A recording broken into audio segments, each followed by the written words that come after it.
ایک بھائی نے فرمایا کہ گرمیوں میں ہم واٹر پارک وغیرہ میں جاتے ہیں جہاں بڑے بڑے سوئمنگ پول ہوتے ہیں، وہاں ہمارے یہاں 2 گھنٹے کے 500 روپے لیے جاتے ہیں، وہاں لڑکے بھی ہوتے ہیں، لڑکیاں بھی، مرد و عورت سب ایک ساتھ سوئمنگ پول میں نہا رہے ہوتے ہیں، تو یہ اس کا کیا حکم شرع ہوگا؟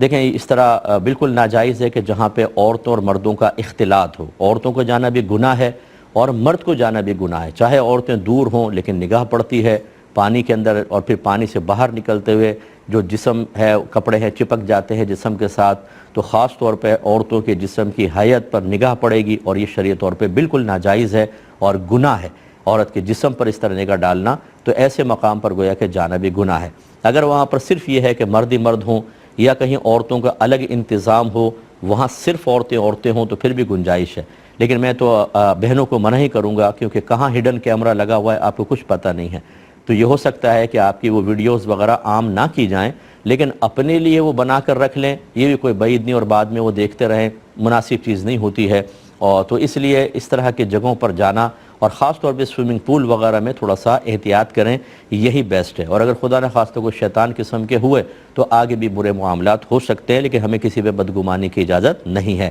ایک انہوں نے کہا کہ بہت سے لوگ اگر فرض کر لیں کوئی جنبی شخص ہے وہ اس تالاب میں اتر گیا تو تالاب کا پانی پاک رہے گا یا نہیں، اور اسی طرح بہت سے لوگ اترتے ہیں، اب کوئی پتہ نہیں پاک ہوتا ہے ناپاک ہوتا ہے، تو پانی کا کیا شرعی حکم ہوگا؟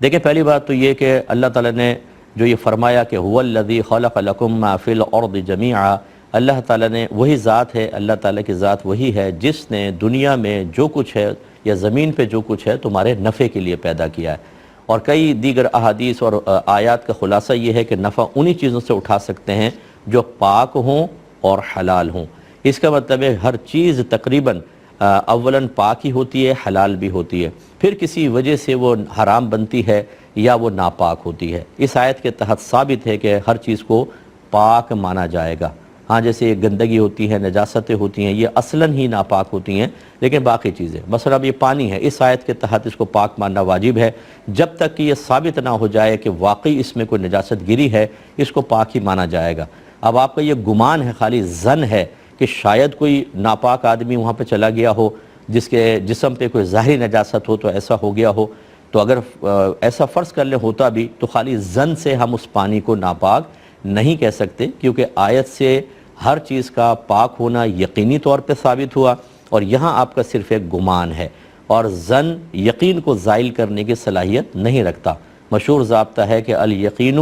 یزول بالیقین، یقین یقین سے ہی زائل ہوگا، تو کوئی یقینی دلیل لے کر آئے، اور یہ بھی ضابطہ ہے کہ الیقین لا یزول بالشک، یقین شک سے زائل نہیں ہوتا، لہٰذا وہ پانی پاک۔ دوسری چیز یہ ہے کہ اگر وہ تالاب اتنا بڑا ہے کہ دہ در دہ ہے، یعنی دہ در دہ یا اس سے بڑا ہے، دہ در دہ وہ ہے جس کے لمبائی چوڑائی کو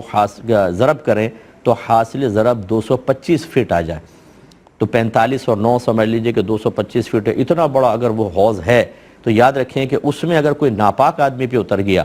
یعنی کپڑوں پہ ظاہری نجاست یا بدن پہ ظاہری نجاست ہو، وہ اتر گیا، جب تک اس پانی کا رنگ یا اسمیل وغیرہ چینج نہیں ہوگی وہ پاک ہی رہے گا۔